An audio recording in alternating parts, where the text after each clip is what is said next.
Hello, my dear students. Adab, Namaskar to everyone who is watching on behalf of Teacher Select Academy.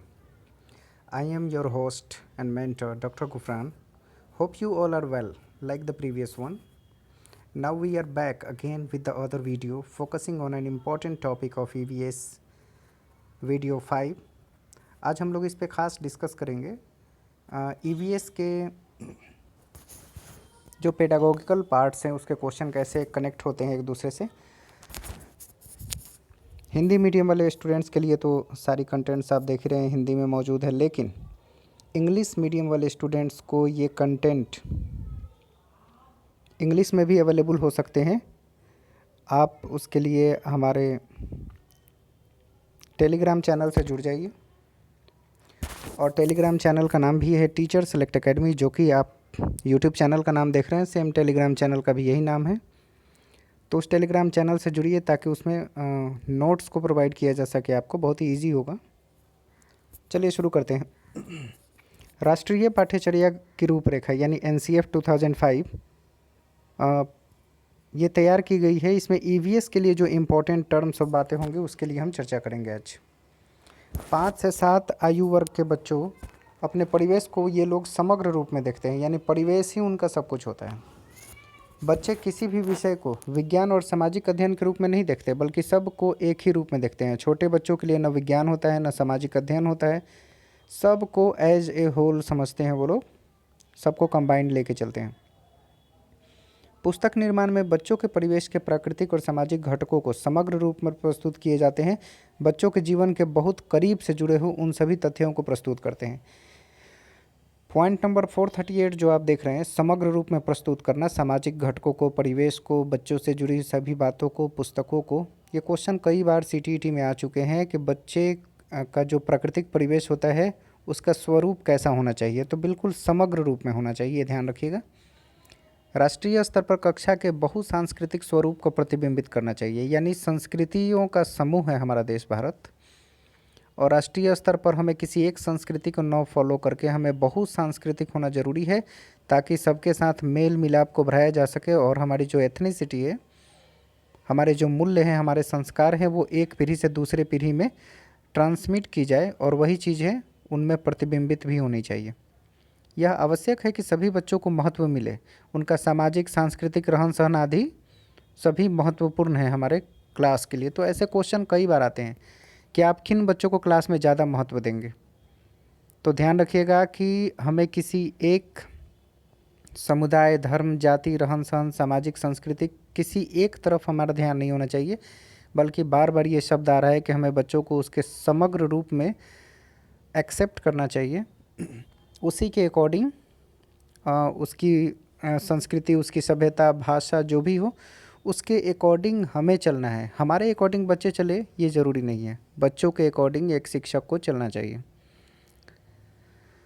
लिंग हो, वर्ग हो, संस्कृति, धर्म, भाषा, भौगोलिक स्थिति सभी को समाहित करना हमारा समग्र होना प्रदर्शित करता है। बच्चों को व्यक्तियों में होने वाली विभिन्नताओं के प्रति संवेदनशील बनना चाहिए। विषय का पाठ्यक्रम 6 थीम में बटा हुआ है। थीम समझ रहे हैं, पूरा का पूरा EVS में 6 थीम है, और EVS की क्लास 3, 4, 5 की NCERT की सभी किताबें इन 6 थीम के इर्द गिर्द ही घूमती हैं। इस 6 थीम के बाहर कुछ भी EVS में नहीं लिखा गया है क्लास 3, 4, 5 में।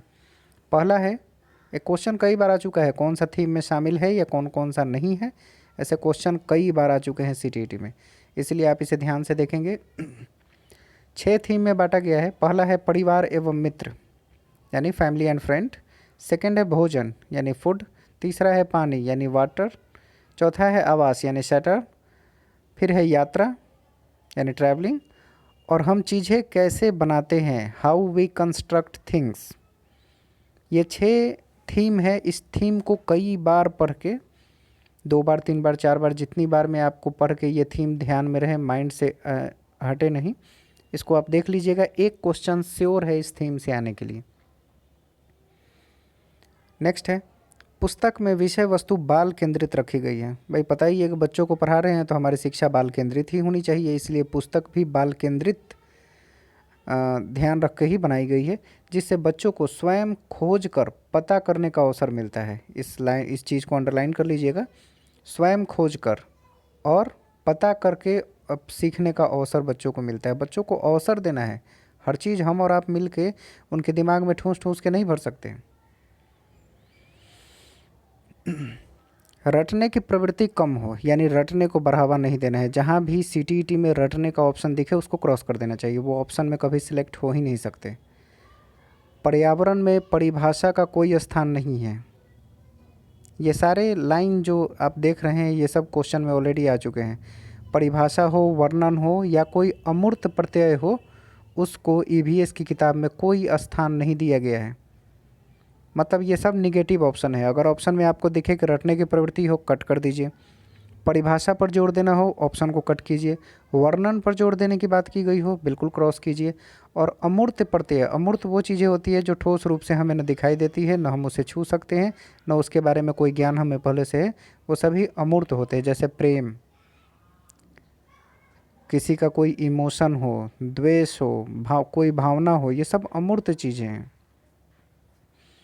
तो अमूर्त प्रत्यय को कोई स्थान नहीं दिया गया है। नेक्स्ट है, बच्चों को मौका दिया जाए जिससे वे अपने विचार प्रकट करें, उत्सुकता को बढ़ा सके, करके सीखे, प्रश्न और प्रयोग द्वारा सीखे। ये सभी ऑप्शन में चुनने वाले ऑप्शन हैं। जहाँ भी ऑप्शन में दिखे आपको कि बच्चों को चीज़ों को स्वयं सीखने का मौका देना चाहिए, एग्जैक्ट ऑप्शन करेक्ट होता है वो। अपने विचार बच्चे स्वयं प्रकट करें, ये भी ऑप्शन सही होंगे। उत्सुकता को बढ़ा सके, ये भी सही होंगे। करके सीखे, भाई ये तो आप बीएड से ही पढ़ते, डीएड से ही पढ़ते सीखते आ रहे हैं, बीएड और डीएड में, कि करके सीखने से बच्चे 80% तथ्यों को सीख सकते हैं। प्रश्न करें, मतलब जो चीज़ें उसे क्लियर ना हुई क्लास में अच्छे क्वेश्चन भी करें और प्रयोग करके सीख सके। भाई learning by experiment, nothing to discuss more than it. इस पर बहुत ज़्यादा हम डिस्कस क्या करेंगे जब क्लियर पता ही है कि ये सब चीज़ें चाइल्ड सेंटर्ड अप्रोच को प्रेजेंट कर रहा है। राष्ट्रीय पाठ्यचर्या की रूपरेखा 2005 हमें क्या क्या सुझाती है कि बच्चों के स्कूली जीवन को बाहरी जीवन से जोड़ा जाना चाहिए। ये क्वेश्चन भी कई बार आ चुके हैं कि एनसीएफ 2005 में ये दर्ज है कि बच्चों को जो भी हम स्कूल में पढ़ा रहे हैं वो बच्चों के आसपास के माहौल से, उसके घर से, परिवार से, आस पड़ोस से कनेक्ट करके ही चीज़ों को पढ़ाएं, समझाएं, जो उनके लिए आसान हो जाए। और दूसरी बात, उनको उनकी मातृभाषा में पढ़ाएं, जो लोकल लैंग्वेज होता है, जहाँ का भी हो, पूरे हिंदुस्तान में कहीं भी जहाँ स्कूल हो वहाँ के लोकल लैंग्वेज को फॉलो किया जाए प्राइमरी में 1 to 8 तक।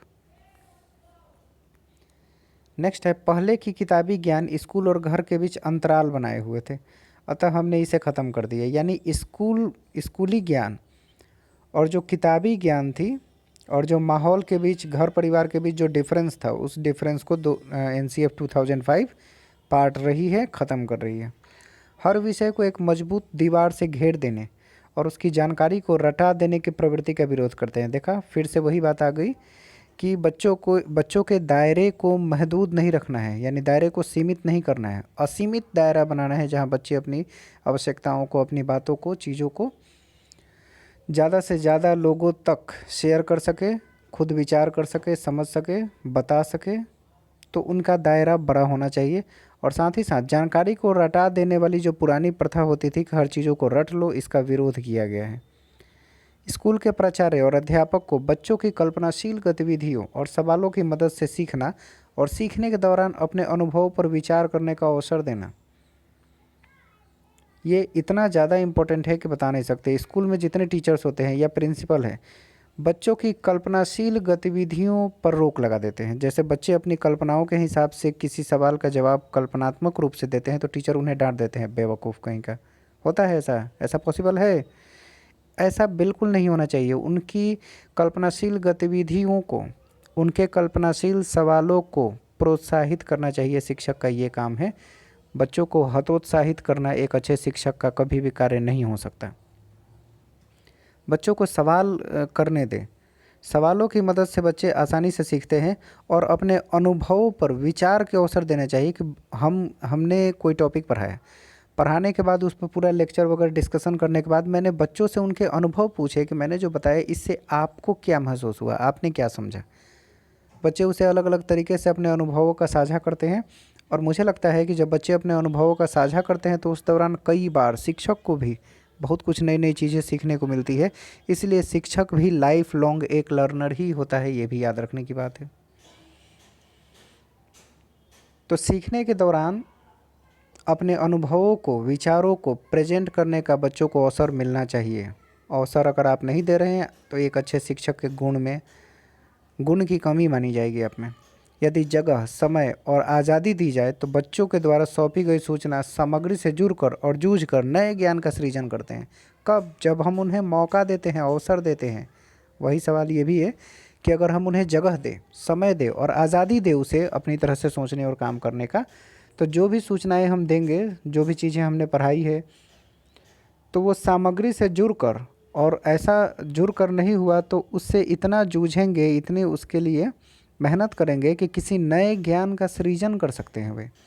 कब? जब हमने अवसर प्रदान करेंगे तब। इसलिए अवसर को लॉक कर लीजिए माइंड में, हमेशा काम आएगा।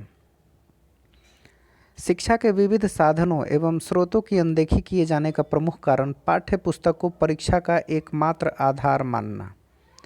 हमारे पास शिक्षा में संसाधनों की बहुलता है, लेकिन शिक्षक संसाधनों को सही तरीके से यूटिलाइज नहीं कर पाते या संसाधनों की अनदेखी करते हैं। इसका कारण यही है कि टीचर्स को यही लगता है कि पाठ्य पुस्तक ही परीक्षा का एकमात्र आधार है, जबकि ऐसा नहीं होना चाहिए। हम बच्चों को जब पढ़ाते हैं तो वो फॉर्मल, इनफॉर्मल और नॉन फॉर्मल तीनों तरह के सोर्सेस का इस्तेमाल करते हैं। तो जब हम उनका असेसमेंट करेंगे, उनका आकलन करेंगे, तो उसका आधार केवल पाठ्य पुस्तक कैसे हो सकता है? आप खुद सोचिए, खुद देखिए कि केवल वाले ऑप्शन में, जैसे कि केवल पाठ्य पुस्तक ही हमारे ज्ञान का आधार है, बिल्कुल गलत है। केवल शिक्षक हमारे ज्ञान के स्रोत है, बिल्कुल गलत। केवल वाले ऑप्शन हमारे दिमाग और हमारे सोचने के दायरे को सीमित करता है, इसलिए जहाँ केवल के साथ ऑप्शन देखे उसे कट कर दें। ये सब आपके लिए रामबाण की तरह काम करेगा। जो शब्द मैं बता रहा हूँ ध्यानपूर्वक सुने और समझें। एक भी क्वेश्चन पेडागोगी का इससे आउट ऑफ माइंड नहीं हो सकता है। बहुत रेयर हुआ तो 15 में आपके 1-2 क्वेश्चन आपकी गलती की वजह से मिस हो जाए तो मिस हो जाए, लेकिन अगर हमारी मान के चले, इन तथ्यों को समझे और पढ़े, तो श्योर आपका 15 में 15 नंबर आ सकता है। टीचर सेलेक्ट एकेडमी के प्रीवियस रिकॉर्ड को देखें, स्टूडेंट्स के रिकॉर्ड को, तो उन्होंने कई पेपर्स में 30 आउट ऑफ 30 मार्क्स लाया। ईवीएस में 30, चाइल्ड पेडागोगी सेक्शन में 30 आउट ऑफ 30। बहुत कम लोग ही ये कर पाते हैं। मतलब जितने लोग परीक्षा देते होंगे उसमें अंडर 5% लोग ही ऐसे होंगे जो 30 आउट ऑफ 30 चाइल्ड पेडागोगी में, ईवीएस वगैरह में, लैंग्वेज में कई लोग लाए हैं और हर साल आता है। ये कोई बड़ी बात नहीं है। कैसे? एकदम टू द पॉइंट चीज़ों को पढ़ने से, ऑथेंटिकेशन से, और जितना ज़्यादा हो सके उसकी प्रैक्टिस करने से। तो आगे बढ़ते हैं। एकमात्र वाले चीज़ों को ध्यान रखिएगा, विविधता वाले चीज़ों को सिलेक्ट कीजिएगा। आपके लिए ऑप्शन को चुनना बहुत आसान हो जाएगा। सृजन और पहल को विकसित करने के लिए ज़रूरी है कि हम बच्चों को सीखने की प्रक्रिया में पूरा भागीदारी माने और बनाए। अगर हम चाहते हैं कि बच्चे सृजन करें या बच्चों में हम सृजन को विकसित करना चाहते हैं, तो हम क्या करेंगे? अपने जो भी एक्टिविटी हम कर रहे हैं या करा रहे हैं उसमें बच्चों की भागीदारी, बच्चों के पार्टिसिपेशंस को लॉक करेंगे, बिल्कुल इंश्योर करेंगे और मानेंगे भी। बच्चों के उन अनुभवों का, उनकी बातों का सम्मान करेंगे, जिससे धीरे धीरे उनमें सृजन वाले गुण विकसित होने लगेंगे और बच्चे सृजनात्मक बालक कहलाएंगे आगे चल के। बच्चों को ज्ञान की निर्धारित खुराक का ग्राहक मानना छोड़ देना चाहिए। यानी कई बार हम कहते हैं ना, ये तो बच्चा है, इसे इतना ही देर ये करना चाहिए। हम उसकी खुराक या उसकी पढ़ाई या उसकी चीज़ें निर्धारित कैसे कर सकते हैं? मैंने ऊपर ही बताया आपको कि बच्चों को हम आज़ादी दें, खुला छोड़ें। उन्हें नए चीज़ों को खोजने का, समझने का, करने का, प्रयत्न करने का मौका देना चाहिए। हम उन्हें निर्धारित कैसे कर सकते हैं छोटे छोटे बच्चों को कि तुम्हें ये काम करना है, इतना ही करना है, इतनी ही आवश्यकता है? उसे महदूद कैसे कर सकते हैं? बहुत ही मुश्किल काम है एक बच्चे के लिए किसी दायरे में रहकर किसी काम को कंप्लीट करना। तो ऐसा न करें। निर्धारित खुराक या ग्राहक न माने आप बच्चे को।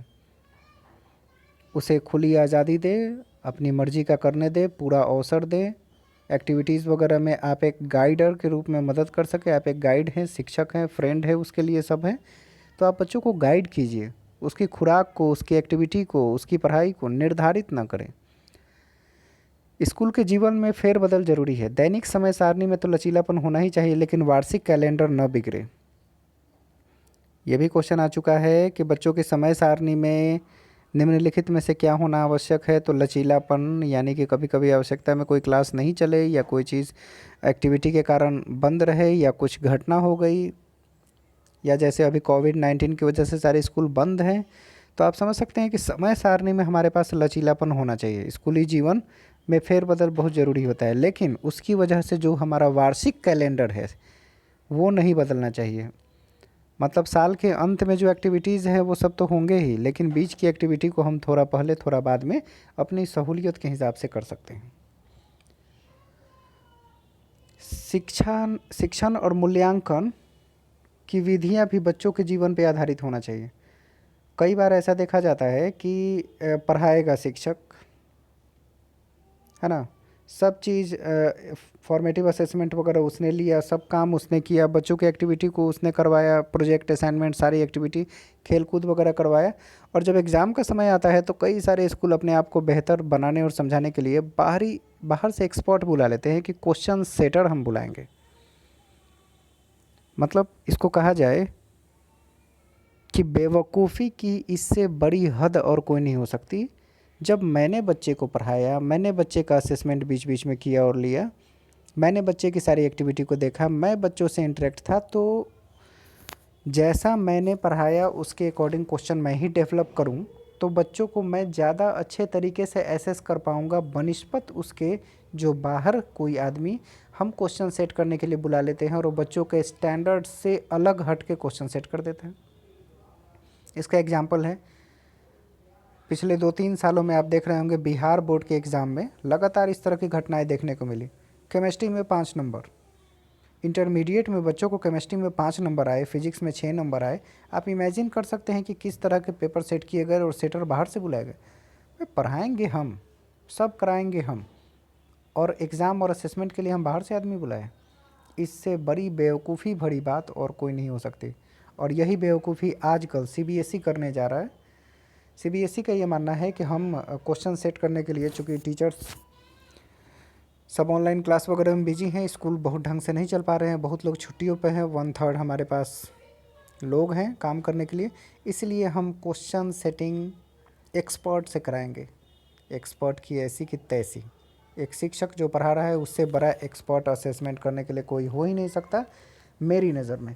तो आप भी इन तथ्यों को ध्यान रखेंगे। अब सीबीएसई ने क्या कहा, ऐसी की तैसी हो उसकी, लेकिन आप ध्यान में रखेंगे कि जो टीचर काम करेगा, पढ़ाएगा, समझाएगा, उससे बेहतर असेसमेंट बच्चों का और कोई नहीं कर सकता। डन, आगे बढ़ते हैं। पाठ्य पुस्तक सोच, विचार और विस्मय, छोटे समूहों में बातचीत एवं बहस और हाथ से की जाने वाली गतिविधियों को प्राथमिकता देनी चाहिए। हमारा पाठ्य पुस्तक कैसा होना चाहिए? जिसमें सोच विचार हो और विस्मय हो, विचारों का आदान प्रदान हो, छोटे छोटे समूहों में बातचीत। आप एनसीईआरटी की किताब देखिएगा, चींटियों की कहानी, हाथी की कहानी, ऐसा लगेगा 2 आदमी आपस में क्वेश्चन आंसर सेशन में पूरी बुक लिखी गई हो।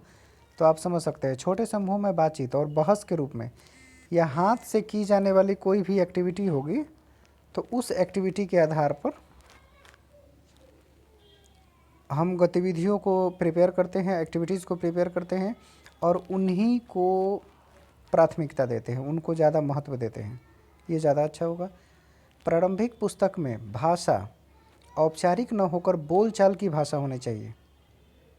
पाठ्य पुस्तक में हमारी भाषा कैसी है? क्वेश्चन, इस चीज़ को अंडरलाइन कर लीजिए, श्योर है इस क्वेश्चन को आने की श्योरिटी ज़्यादा है। कारण ये है कि ऐसे क्वेश्चन 2-3 साल पर एक बार पूछते ही हैं, पिछले 2 साल में नहीं पूछे गए, तो हो सकता है इस बार आपके एग्ज़ाम में आ जाए कि प्रारंभिक कक्षाओं में पुस्तक किस रूप में लिखे गए हैं, किस भाषा में लिखे गए हैं। तो औपचारिक नहीं लिखा गया है, याद रखना है। औपचारिक का मतलब क्या? बिल्कुल टू द पॉइंट बोलना और बिल्कुल सलीके से, तरीके से बोलना। तो औपचारिक न होकर अनौपचारिक है। अनौपचारिक मतलब question answer session, discussion session में है या फिर एक बहस के रूप में है। तो वो अनौपचारिक रूप में है, औपचारिक है ही नहीं। प्राइमरी लेवल पे किसी भी सब्जेक्ट की जो लिखने की शैली और भाषा है वो अनौपचारिक है, याद रखिएगा। या लिखेगा औपचारिक नहीं है, बोथ आर सेम। किस्से कहानियों का इस्तेमाल महत्वपूर्ण माना जाता है क्योंकि बच्चे कहानी के पात्र से अपने को आसानी से जोड़ते हैं। छोटे बच्चे जब कहानी सुनते हैं ना तो ऐसा लगता है कि वो कहानी में घुस चुके हैं, किरदार को पूरी तरह अपने अंदर घोल लिए हैं और बिल्कुल उसी के जैसे प्रश्न करते हैं, उसी के जैसे एक्ट करते हैं। तो कहानियों के माध्यम से पढ़ाना प्राइमरी लेवल पे बेस्ट माना जाता है। मेथड्स ऑफ टीचिंग में ये स्टोरी मेथड बच्चों के लिए बहुत ही आसान माना जाता है। और चूँकि इन्वायरमेंटल साइंस या इन्वायरमेंट जो भी है, ये पर्यावरण, ये बच्चों के लिए इतना नीरस विषय है, नीरस का मतलब इतना अनइंटरेस्टिंग कि बताया नहीं जा सकता। इसलिए ईवीएस की पुस्तकों को पढ़ाने का सबसे आसान तरीका है किस्से कहानियों के माध्यम से पढ़ाएं। ये भी क्वेश्चन मुझे लगता है 2-4 बार आ चुका है कि ईवीएस की पुस्तकों को पढ़ाने के लिए, जो कि एक नीरस विषय है बच्चों के बीच, तो इसे पढ़ाने के लिए कौन सा मेथड बेस्ट होगा। तो ध्यान रखिएगा, किस्से और कहानियों वाला मेथड सबसे बेस्ट माना जाएगा। ज्ञान सृजन के लिए बच्चों का क्रियाशील होना जरूरी है। अगर आप चाहते हैं कि बच्चों को सृजनशील बनाएं, कुछ नए चीज़ों के निर्माता बनाएं, तो बच्चों को एक्टिविटी वाले कामों में इन्वॉल्व रखना ज़्यादा ज़रूरी है। बच्चे जितना क्रियाशील होंगे उतना ही ज़्यादा सृजनात्मक भी होंगे। पढ़ाई को कक्षा की 4 दीवारी के बाहर से जोड़ा जाना चाहिए। ठीक वही जो मैंने ऊपर बताया कि स्कूल की पढ़ाई को बाहरी जीवन से जोड़ना, वही टॉपिक है। पाठ्य पुस्तक में क्रियाकलाप द्वारा बच्चों में अवलोकन क्षमता के लिए बाग बगीचे, तालाब के किनारे, प्रकृति भ्रमण पर ले जाने की ज़रूरत है। सवाल ऐसा कई बार पूछता है कि नदियों के आसपास कचरा बहुत ज़्यादा जमा हो गया है और उन चीज़ों को मतलब नदी और तालाब कैसे गंदे होते हैं, इस चीज़ को देखने दिखाने के लिए हम बच्चों को एक भ्रमण पे ले जाते हैं। नदी के किनारे या तालाब के किनारे हम क्यों ले जाते हैं? ताकि बच्चे वहाँ खुद अपनी आँखों से देखकर, समझकर, अवलोकन करके और तब उसका ज्ञान अपने माइंड में सेट कर सके। अगर हम वहाँ न ले जाए और यहाँ बस मौखिक रूप से, जो कि प्रत्यक्ष रूप से हमारे सामने मौजूद नहीं है चीज़ें, और हम मौखिक रूप से उस पर डिस्कस किए जा रहे हैं, तो कई बार बच्चों का ध्यान और चीज़ें समझ में नहीं आ पाती वहाँ पे। इसलिए बच्चों को चाहिए कि उन प्लेसेस को विज़िट करवाएं। देखते हैं ना स्कूलों में छोटे छोटे बच्चों को लेकर लोग विज़िट पे निकल जाते हैं। बहुत बच्चे तो पटना गोलघर वगैरह आते हैं, आप देखते ही होंगे। आप भी आए होंगे या अपने ज़माने में, पता नहीं मुझे। भाई मैं तो नहीं आया था, मुझे कोई लेके नहीं आया। हाई स्कूल में भी कोई लेके नहीं गया। बीएड में एक बार गया था, एमएड में एक बार गया था, बस यही याद है। तो इसलिए अवलोकन करने के लिए हम बच्चों को भ्रमण पे ले जाते हैं, जहाँ बच्चों को वास्तविक चीज़ों को देखकर अनुभव करने का अवसर मिल जाता है। क्लियर है? हम बच्चों को विज़िट पर या किसी ऐतिहासिक स्थल पर या बाग बगीचे, तालाब किनारे भ्रमण पर इसलिए ले जाते हैं ताकि बच्चे वहाँ वास्तविक चीज़ों को देखकर, जो रियल है सामने, किसी की सुनी सुनाई बातों पर यकीन नहीं, वास्तविक चीज़ों को देखकर अनुभव कर सके और अपनी अवलोकन क्षमता के आधार पर नए ज्ञान को विकसित कर सके। That's all. अब इससे ज़्यादा इसमें कुछ नहीं समझने के लिए है। आगे बढ़ते हैं। बच्चों के स्थानीय ज्ञान को स्कूली ज्ञान से जोड़ा जाना चाहिए। फिर वही बात है, पुस्तक ही मात्र सिखाने का स्रोत नहीं है। मैंने कहा ना, मात्र, एकमात्र या केवल जैसे ऑप्शन देखते ही कट कर दीजिएगा। पुस्तक ज्ञान के स्रोत नहीं है। बहुत सारी चीज़ें ज्ञान के स्रोत में, चलते फिरते, आते जाते, फॉर्मल, इनफॉर्मल, नॉन फॉर्मल, कई तरीक़ों से हम सीखते हैं। बच्चे ज्ञान के लिए शिक्षक और पुस्तक के अलावा अन्य स्रोतों की मदद ले सकते हैं, जैसे परिवार के सदस्य से ले सकते हैं, समुदाय के लोग से, समाचार पत्र से, पुस्तक से, कोई ऐतिहासिक स्थल से, किसी भी चीज़ से मतलब उन्हें ज्ञान प्राप्त हो सकता है। केवल शिक्षक ही ज्ञान का साधन नहीं है। इससे बच्चों के अभिभावक और समाज का विद्यालय से जुड़ाव होगा तथा योगदान भी बढ़ेगा। समूह में किए गए पारस्परिक क्रियाकलापों से बच्चे एक दूसरे से बहुत कुछ सीखते हैं और इससे मिलकर कार्य करने की क्षमता बढ़ जाती है। अगर आप चाहते हैं कि बच्चे समाज में लोगों के साथ मिलजुल कर रहे, तो बच्चों को कुछ ऐसे एक्टिविटीज़ देना चाहिए जो म्यूचुअल अंडरस्टैंडिंग से दोनों एक दूसरे से पारस्परिक क्रिया करके और उस काम को कंप्लीट करें। इस दौरान लोग एक दूसरे से काफ़ी इंटरेक्ट होते हैं। जैसे डीएलएड और बीएड के सेशन में आप लोग जब माइक्रो टीचिंग कर रहे थे, माइक्रो टीचिंग आपके अपने कॉलेज में ही हो रही होगी, तो कॉलेज में 100 स्टूडेंट है, सबसे आपकी दोस्ती नहीं होगी, याद रखिएगा। लेकिन माइक्रो टीचिंग के लिए जो 10-10 के ग्रुप बनाए गए कॉलेज में, उन 10 के बीच आपके संबंध कितने अच्छे हो गए और बाकी सब के बनिस्पत उनसे आपका इंटरेक्शन कितना अच्छा रहा, उनसे दोस्ती कैसे हो गई, उनके साथ आपने बीएड के 1 साल 2 साल जो भी वक्त बीएड के गुजारे, आपको काफ़ी अच्छा लगा कि हम इनको मतलब ज़्यादा अच्छे से जानते हैं बाकी बच्चों की तुलना में। ऐसा क्यों हुआ? क्योंकि आपको पारस्परिक रूप से एक साथ एक ग्रुप में काम करने का मौका मिला, तो हो गए ना डेवलप एक दूसरे के साथ रहने और जीने का। That's great. आगे बढ़ते हैं। यह ध्यान रखना चाहिए कि बच्चों की प्रशंसा की जाए, उनकी रचनात्मकता को अनावश्यक रूप से नकारा ना जाए। यानी बच्चों की जो एक्टिविटी है उसकी प्रशंसा कीजिए, उसमें थोड़ी बहुत कमी भी हो उसके बावजूद भी जितने पार्ट्स उसने अच्छे काम किए हैं, जितने स्टेप उसने अच्छे काम किए हैं, उन स्टेप्स की चर्चा आप बच्चों के लिए कीजिए, उनकी तारीफ़ कीजिए, प्रशंसा कीजिए। और जहाँ कमी रह जा रही है, आप शिक्षक हैं, आप गाइड हैं, मेंटर हैं, आप बच्चों की मदद कीजिए और उस काम को कंप्लीट करने में। उनकी रचनात्मकता को कभी भी नकारा मत कीजिए, बहुत बुरा लगता है। पाठ प्रश्नों तथा क्रियाकलाप का उद्देश्य मात्र सूचना और जानकारी की जांच करना नहीं होता है। ध्यान रखिएगा कि प्रश्न जो अंत में दिए रहते हैं किताब में, चैप्टर्स के अंत में, वो प्रश्न या वो क्रियाकलाप सिर्फ सूचना देने के लिए नहीं होते या जांच करने के लिए नहीं होता, बल्कि अपने विचार प्रकट करने का अवसर देता है। एनसीईआरटी के बुक को देखिएगा तो हमेशा साइड में एक इमेज वगैरह लगा के, किसी स्माइली वगैरह का इमेज बना के और उसको सोचने जैसे पोज में रख के कहता है कि अगर इस प्लेस पर आप होते तो क्या करते। हिस्ट्री में देता है कि रोपर में कुत्ते को दफनाए जाने का साक्ष्य मिला। यज्ञदत्त शर्मा ने रोपर की खोज की थी, तो रोपर में आदमी के साथ कुत्ते दफनाए जाने के साक्ष्य मिले। वहीं पे बगल में नीचे लिखेगा कि अगर उस ज़माने में आप होते तो क्या होते। मतलब क्या, इमेजिन कीजिए। क्वेश्चन इस तरह देने का मतलब यही होता है कि बच्चे अपने विचार प्रकट करें। अगर आप उस ज़माने में होते तो क्या करते। इमेजिनेशन वाले क्वेश्चन इस तरह से होते हैं। तो उनका किताबों के अंत में जो होता है उसका उद्देश्य मात्र सूचना और जानकारी की जांच करना नहीं होता, बल्कि बच्चों को अपने विचारों को, अपनी भावनाओं को प्रकट करने के लिए दिया जाता है।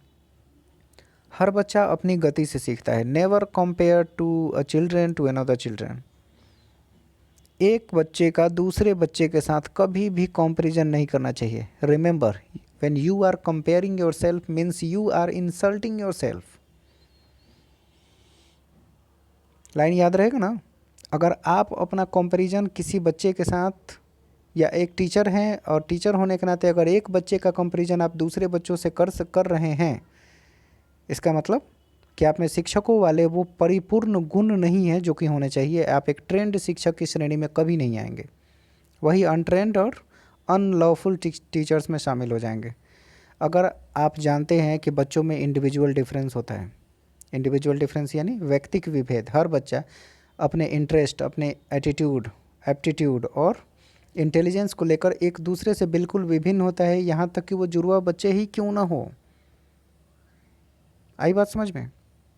जुड़वा बच्चों में भी अल्लाह ने, ईश्वर ने डिफरेंस करके भेजा है। उनके इंटरेस्ट अलग है, उनके एटीट्यूड अलग हैं, उनके एप्टीट्यूड अलग हैं, उनके इंटेलिजेंस डिफरेंट है। फिर हम दूसरे जगहों के बच्चों में ये चीज़ें क्यों नहीं समझ पाते। Then all students are differ to each other. जितने भी छात्र छात्राएं होते हैं कक्षा में, सब एक दूसरे से डिफरेंट होते हैं और शिक्षक उनके बीच कंपैरिजन करता है। इससे बड़ी मूर्खता और क्या हो सकती है, इसे मूर्खता ही कहेंगे।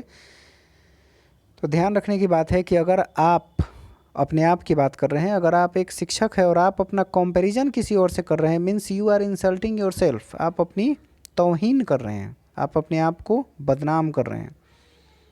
वो दूसरा आदमी जो है वो अपनी क्षमता, अपने इंटरेस्ट के अनुसार अपना अलग एक मुकाम रखे हुए है, आपकी एक अलग अपनी पहचान है। Then why are you trying to compare to the other person. न खुद कंपेयर कीजिए, न दूसरे को कंपेयर करने दीजिए। It's a worst thing for a teacher.